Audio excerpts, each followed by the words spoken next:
경찰권 공정이 훨씬 더 큰 문제라면서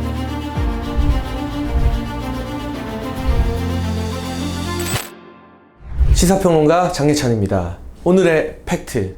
정세균 총리는 과연 코로나라는 세균을 잘 막아낸 것일까요? 정세균 국무총리가 지난 금요일 총리 공간에서 사회로 나왔습니다. 대선 레이스에 뛰어들기 위해 총리직을 던졌다는 평가가 많은데, 과연 그는, 정치권의 세균맨으로 불리는 그는 코로나라는 무시무시한 세균을 잘 막아냈던 걸까요? 그만한 성과를 인정받고 대선 레이스에 뛰어드는 것인지, 아니면 이 코로나라는 세균을 막아내지 못했는데도 자기 욕심으로 대선에 눈이 멀어서 이 중대한 시기에 총리라는 자리를 비워두는 것은 아닌지 팩트로 점검해 보겠습니다. 우선 지금 국내 코로나 상황이 매우 좋지 않습니다. 1일 확진자가 700명대를 넘나들면서 이미 새로운 대유행이 시작됐다고 보는 전문가들도 있습니다. 무엇보다 지난달 말까지 0.99, 1보다 낮은 수치였던 감염 지수가 1을 초과해서 1.1, 1.2대로 올라가고 있습니다.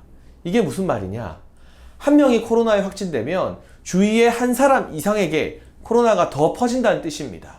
이 감염 지수가 1보다 높은 상태에서 유지가 되면 확진자들이 점점 늘어날 수밖에 없죠.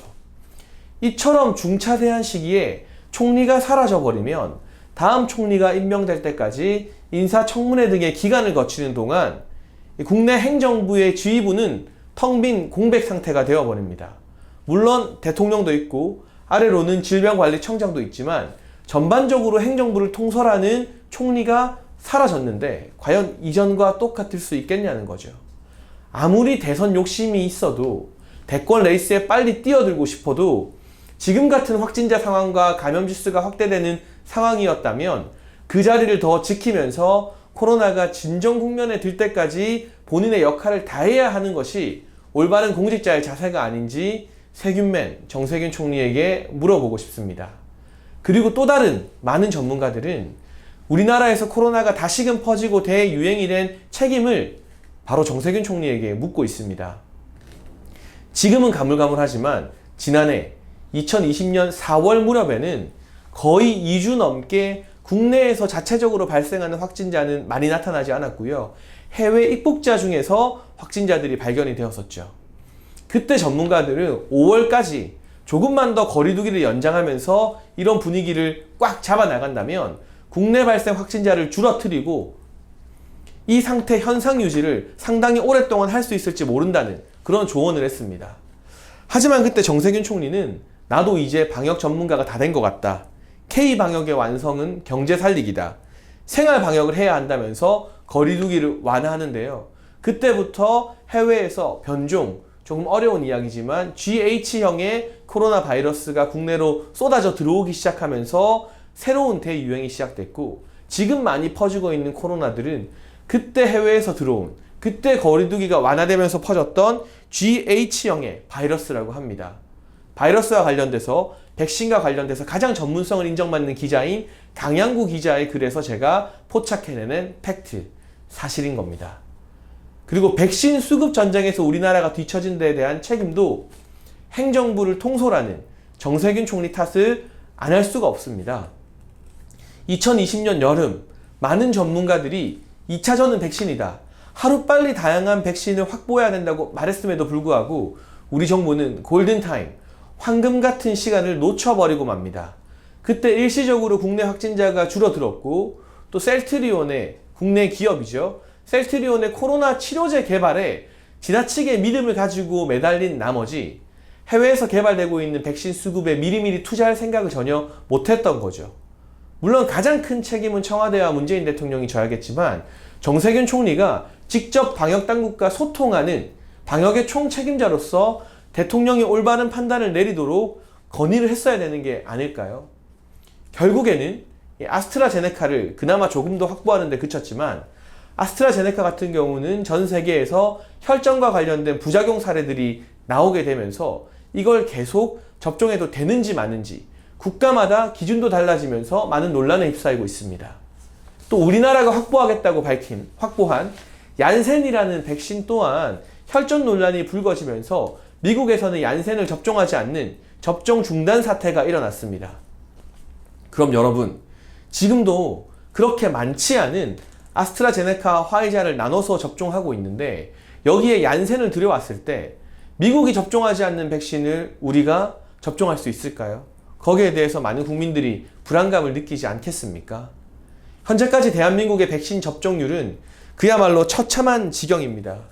우리나라 평균 백신 접종률이 이제 막 2%를 넘겼다고 합니다. 2.47%가 1차 접종을 마친 것으로 알려지고 있는데요. OECD 회원국 37개 나라 가운데 우리나라가 35위를 기록하고 있습니다.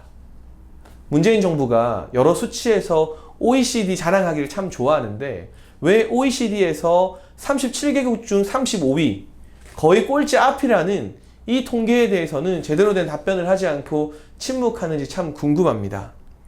우리가 남미의 콜롬비아보다 뒤에 있는 나라로 35위인 것이고요. 접종률이 가장 높은 나라 61% 이상을 기록한 이스라엘입니다. 영국도 55%로 절반을 넘어섰고 칠레가, 우리가 와인 많이 사 마시는 그 칠레가 37%, 미국도 32%, 계속해서 접종률이 늘어나고 있습니다. 물론 일각에서는 지금 현재 확진자와 사망자 숫자가 백신 접종 많이 한 나라들보다는 훨씬 적은 것 아니냐고 말하고 있지만 1차전은 그러한 방역의 문제였다면 2차전은 백신의 문제입니다. 코로나 사태가 장기화되고 있고 자영업자와 소상공인들이 정말 코로나로 죽으나 돈 못 벌어서 죽으나 어차피 죽는 것은 똑같지 않느냐, 이런 절규까지 할 시점에 경제를 살리고 일상생활을 회복하기 위해서는 1차전 방역을 아무리 잘했어도 2차전 백신까지 잘하지 못하면 모든 게 도루묵이 되는 거죠. 축구에서 전반전에서 2대0으로 이겼다고 해서 게임이 끝나는 거 아니잖아요. 후반전에서 5골 먹으면 5대2로 역전패를 당하는 겁니다. 지금 대한민국이 처한 현실이 바로 그와 같습니다. 전반전에 있어서는 K방역, 우리 국민들의 헌신과 희생으로 만들어낸 방역에 어느 정도 성공을 거뒀다고 저도 인정할 건 인정합니다. 하지만 그보다 더 중요한 백신 수급이라는 후반전에 있어서 너무나 뒤처지고 있기 때문에 OECD 37개국 중에서 35위이고요. 세계로 한번 눈을 돌려보면 원래는 111위라는 통계까지 나왔는데 최근에는 84위권으로 올라섰다고 합니다. 대한민국이 경제대국으로 11번째, 12번째 10위권 진입을 노리고 있는 대한민국이 전 세계를 통틀어서 84위를 하는 것에 만족해야 되는 나라인 겁니까? 우리와 비슷한 2%대 백신 접종률을 보이는 나라들의 면면을 보니까요. 남미의 페루, 그리고 말레이시아와 비슷한 수준이라고 합니다.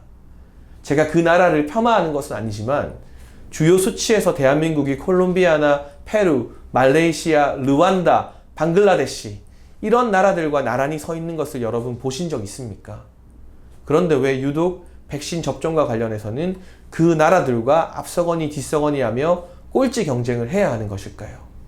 이 같은 판단 착오의 책임에도 분명히 역할을 했다고 밖에 볼 수 없는 정세균 총리가 갑작스럽게 대선 출마를 위해 코로나가 계속해서 더 많이 증가하고 있는 이 시기에, 확진자와 감염 지수가 높아지고 있는 이 시기에 총리직을 던졌다는 것, 대단히 무책임한 행위라고 비판을 하지 않을 수가 없습니다. 그리고 또 한 가지, 문재인 대통령은 여러분 기억하시겠지만 몇 달 전에 모더나의 CEO와 청와대에서 화상통화하는 장면을 온 국민에게 알렸습니다. 그때만 해도 많은 국민들이 그래도 대통령이 발벗고 나서서 일하는구나, 화상통화까지 했으니 모더나라는 화이자와 비견되는 이 좋은 백신이 우리나라에 빨리 들어오겠구나 기대감을 품었습니다. 그때 청와대 발표 내용을 보면 모더나에서 기존의 2천만 분에서 2배 늘린 4천만 분을 3분기가 아니라 2분기에 조기에 대한민국에 보급해주겠다는 약속을 받아냈다고 했습니다. 하지만 계약서를 쓰지 않았다, 실제 계약된 게 아무것도 없다는 논란에 시달렸고요. 결국 모더나는 미국에 2억 회분 이상을 우선적으로 공급하기로 밝히면서 미국이 아닌 다른 나라에 수급되는 백신의 양은 줄어들 수밖에 없고 시기도 뒤로 늦춰질 수밖에 없다는 게 사실로 드러나고 있습니다. 묻고 싶습니다. 문재인 대통령, 지금 이 시점에서 다시 한번 모더나 CEO와 화상통화가 가능할까요? 그때 국민들에게 보여주기로 했던 그 화상통화, 과연 우리에게 모더나 백신을 가져다 주기는 하는 것일까요? 이 정부 들어서 백신과 관련된 쇼는 참 많이 했습니다. 문재인 대통령의 화상통화뿐만이 아니라 김경수 경남지사는 모의 백신 접종이라는 이해할 수 없는 행사를 벌였습니다. 아니, 백신을 맞는 거면 맞는 거지. 백신을 맞는 연습하는 걸 기자들에게 사진 찍어서 보여주는 게 도대체 무슨 의미가 있나요? 그리고 정부에서는 백신 테러 대비 훈련 사진도 쫙 언론에 배포했습니다. 전 세계에서 지금 백신을 노리고 테러가 일어났다는 뉴스 보신 적 있습니까? 단 한 번도 일어나지 않은 일을 가지고 가져오라는 백신은 가져오지 못하면서 테러 대비 훈련을 떠들썩하게 하고 그걸 국민들에게 사진으로 자랑하고 있습니다. 알맹이가 없으니, 실속이 없으니 자꾸 겉에서 다른 화려한 이벤트나 쇼로 눈을 돌릴 수밖에 없는 겁니다. 그리고 여기에 대한 책임을 저는 정세균 총리가 져야 된다고 생각합니다. 이 시국에도 불구하고 문재인 대통령은 현실과 동떨어진 발언을 많이 하고 있습니다.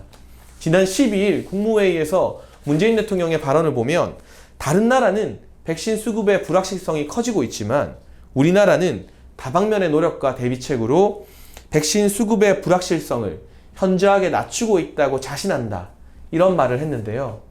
정말 제대로 된 보고가, 현실에 기반된 보고서가 대통령에게 올라가는 것인지 이제는 의문이 듭니다. 정세균 총리가 행정부의 책임자답게 지금 우리의 백신 수급 상황이 너무나 뒤떨어진다. 이대로 가면 블룸버그 기사를 보니까 집단 면역이 형성되기까지 6년 이상이 걸린다는 보고도 있다. 대통령님 직접 나서서 미국과 협의를 하든 모더나와 화상통화를 다시 하든 백신 수급에 올인해야 된다. 이런 보고를 정세균 총리는 왜 안 했던 거죠? 왜 대통령이 현실과 전혀 동떨어진 이런 자신감 있는 멘트를 하게 만드는 걸까요? 문재인 대통령은 부동산 정책 하나만큼은 자신 있다고 했는데 지금 문재인 정부 들어서 부동산이 어떻게 되었습니까? 백신도 마찬가지가 아닐까 하는 불안감을 국민들이 대통령의 발언을 보고 더 느낄 수밖에 없습니다. 상황이 이렇게 심각해지자 각자 도생에 나서는 정치인들도 생겼습니다. 이재명 경기지사는 실현 불가능함에도 불구하고 경기도에서 자체적으로 백신을 보급할 수 있는 것처럼 말했다가 정부에서 그런 일은 불가능하다고 밝히자 깨갱하고 또 꼬리를 말았죠. 일각에서는 이재명 지사가 말한 자체 백신은 러시아산 스푸트니크 V라는 설도 있었다고 합니다. 그런데 여러분, 아무리 급해도 우리가 아스트라제네카와 얀센 백신도 지금 혈전이라는 부작용 때문에 많은 국민들이 불안해하는데 러시아에서 만든 스푸트니크 V를 맞아야 하는 겁니까? 중국에서 만드는 시노백을 맞을까요? 중국산이나 러시아산 백신이 아니면 우리나라가 OECD에서 꼴찌를 벗어나고 전 세계에서 100위권을 벗어날 방법이 정녕 없는 것일까요? 그리고 여기에 대한 책임을 2020년 4월 그 절호의 찬스를 놓쳐버리고 거리두기를 완화했다가 오히려 1년도 더 넘게 거리두기를 계속 타이트하게 지속하게 만든 결정의 장본인 정세균 총리. 백신 사올 그 시점에 대통령을 설득하지 못하고 백신 경쟁에서 손 놓고 있게 만든 행정부의 책임자 정세균 총리. 그 총리가 자신만만하게 총리직을 던지고 대선 레이스에 뛰어들 만큼 우리나라가 코로나와 이 세균을 잘 막고 있는 것일까요? 오늘의 팩트. 저는 이 세균맨이 코로나라는 세균을 제대로 막지 못했다고 생각을 합니다. 이게 제가 앞서 말한 여러 근거들을 취합해 봤을 때 감정적인 주장이 아닌 사실에 근거한 팩트라고 믿습니다. 정세균 총리의 대권가도 본인과 측근들은 기대감을 가지고 있을지 몰라도 이 시간에도 늘어나는 코로나 확진자와 감염 지수, 그리고 구할 기미가 보이지 않는 백신으로 인해 수많은 자영업자와 소상공인들, 평범한 국민들이 고통을 받고 있습니다. 정세균 총리, 세균맨, 세균을 막지 못한 세균맨, 국민들에게 더 낮은 자세로 반성하고 사과하는 게 첫 출발점이 되어야 한다고 생각을 합니다. 그리고 문재인 정부도 더 이상 비겁한 변명을 하기에 급급할 것이 아니라 현실을 있는 그대로 국민들에게 솔직하게 털어놓고 인정을 하고 지금이라도 대통령이 직접 팔 걷어붙이고 나서서 백신 수급 전쟁에 올인해야 될 때라고. 많이 늦었지만 그럼에도 지금같이 믿고 기다려라, 자신 있다, 이런 공수표를 던질 때는 절대 아니라고 생각합니다. 너무나 중요한 문제이기 때문에 신중하게 말씀을 드리지만 그럼에도 불구하고 누군가는 책임을 져야 된다. 잘못한 사람은 책임을 지는 게 정치의 기본이라고 생각하기 때문에 세균맨 정세균 총리의 이 대권 행보를 고운 시선으로 바라보기는 어려울 것 같습니다. 다음 시간에도 또 다른 팩트, 철저한 근거에 기반한 팩트로 여러분과 함께 싸우겠습니다.